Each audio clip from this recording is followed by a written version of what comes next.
Gus here with a review of Need for Speed Heat. Heat is available on PC, Xbox One and Series, PS4, and PS5. Heat is an action racing game where a player steps into the shoes of a street racer fresh into Palm City. This review is going to come to you in two parts, the first being information for parents, and the second part being information for gamers. As a racing game, there's not a lot of violence in Heat. However, in some of the cutscenes, we do see one of the non-player characters getting beaten up by a police officer, and there's actually an implication that a police officer shoots somebody in one of the scenes, so probably not best for extremely impressionable children.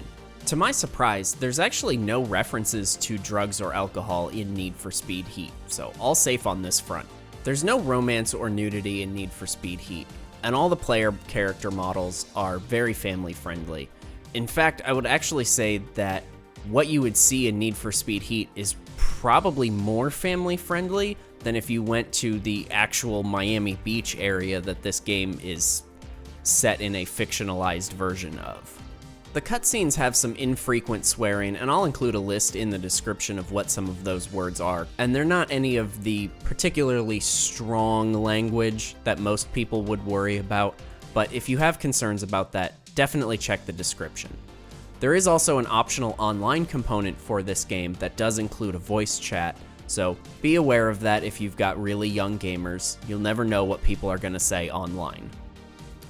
As a parent, my biggest struggle with whether or not I would let my children play this game comes down to the morality of this story.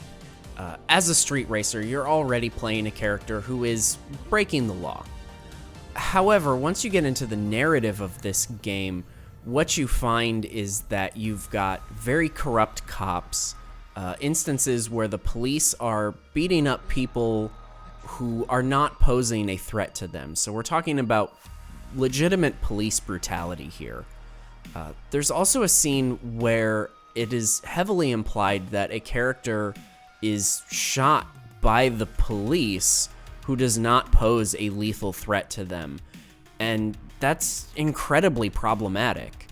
Not to mention, there are many kind of quests and missions in the game that require you to take out police officers who are chasing you, who are not any of the cops shown to be corrupt or problematic in ways. They're just regular police officers trying to do their job. And so this is a really tough one for me. If you take the plot of this game out, I don't think there's any reason why a 9 or 10-year-old couldn't play it. But when you put that plot in there, this is a really tough one. I think if you're going to let your kids play this, you definitely need to be ready to have a conversation with them about the state of policing in America and really what situations this kind of violence may or may not be appropriate for, because it's very questionable, and I don't think it's presented in the best light for young people to understand the issues at play. One other thing to note here is that there's not a lot of consequences to your actions. Even if you are caught by the police, and they call it busted in the game, you pay a minimal fine and then you're right back on the road. And particularly when you combine that with the missions to take out police officers, we're talking about charges that in real life would be aggravated assault, possibly even attempted murder, and you could go to jail for years and years if you did these things in real life, and you pay a few $1,000s and you're back out on the road the next day. It's just do not like.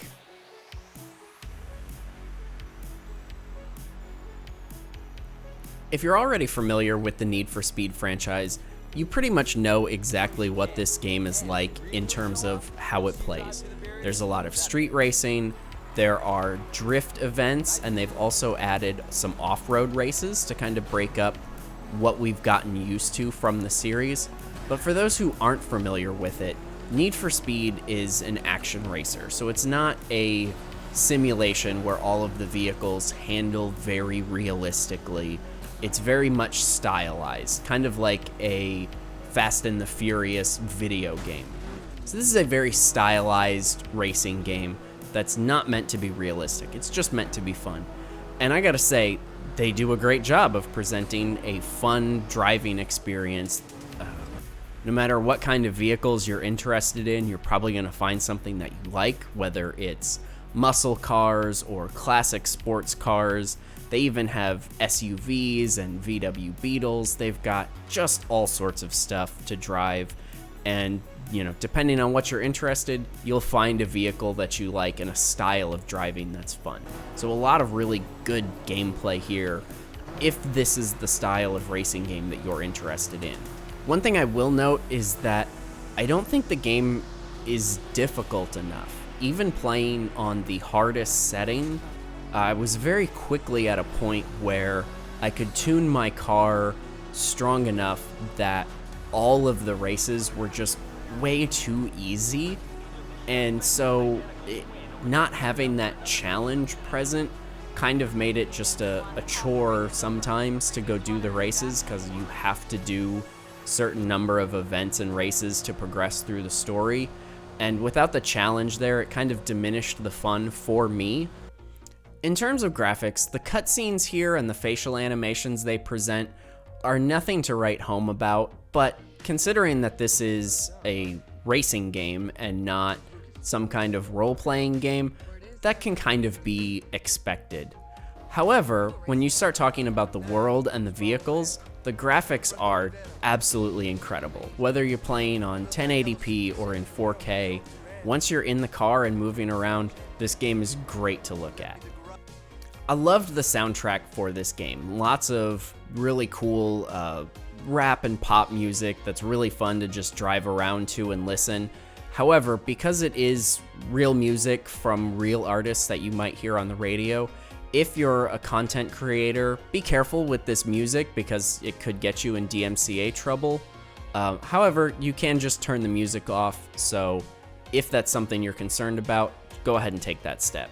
The vehicles, I thought, all sounded really good, but given the number of vehicles, it didn't seem like there was enough variety in the way that those vehicles sounded. A lot of them sounded so similar that you could never really tell them apart from each other, and that's not bad. It's not a showstopper for me, but had they really taken the time to make sure that the different engines sounded really unique, I think that would have been a great touch that really puts the sound design over the top. If you watched any of the first few Fast and the Furious movies, you'll already have a pretty good idea of the kind of story that you're gonna get here in Need for Speed Heat. There's bad cops around, and you're going to try to do things around those cops through the avenue of street racing. That's how you solve all of your problems. It's kind of a weird premise, but it's a street racing franchise. They have to find something. Personally, I would be okay if this franchise just didn't have a story. If they're like, here, go race and do fun things. But there's kind of an expectation these days that video games are going to have a story mode, kind of regardless of what they are. Even franchises like Madden and FIFA are putting in narratives into their games now. So, nothing special here, nothing stellar, but it serves its function of introducing you to the different races at a reasonable pace and getting you to explore the map and see the different parts and the different kinds of things that you can do. So it does its job without being a focal point of the game. The story's also kind of short. There's not a ton of that content there, and you can take most of it at essentially your own pace. There's going to be some cases where some story content is locked behind getting your vehicle to a certain performance score or getting your reputation up to a certain level. But once you've achieved that, you don't have to go do the story. You can do it whenever you want once you've unlocked that mission. So you can spend as much or as little time between those missions really as you want. To wrap things up, Need for Speed Heat is a great entry in the franchise as an arcade racer. These guys really know what they're doing and provide a fun experience. If you're looking for a simulation experience, you need to go somewhere else. But if arcade's your thing, Need for Speed is the place to be. The story is cliche, but not terrible. It does its job. This game is very reminiscent of Need for Speed Most Wanted, which I've got some pretty fond memories of, so that was great. But, you know, it brings it into the Xbox One PS4 generation with some really good-looking graphics. And I'm really excited to see what a next-generation Need for Speed can look like with some of the new advances in rendering hardware. I think it's going to be really awesome. I've been Gus. I hope you guys enjoyed this video. If you did, be sure to hit the thumbs up button and the subscribe so that you don't miss out on any more of my reviews. We'll see you next time.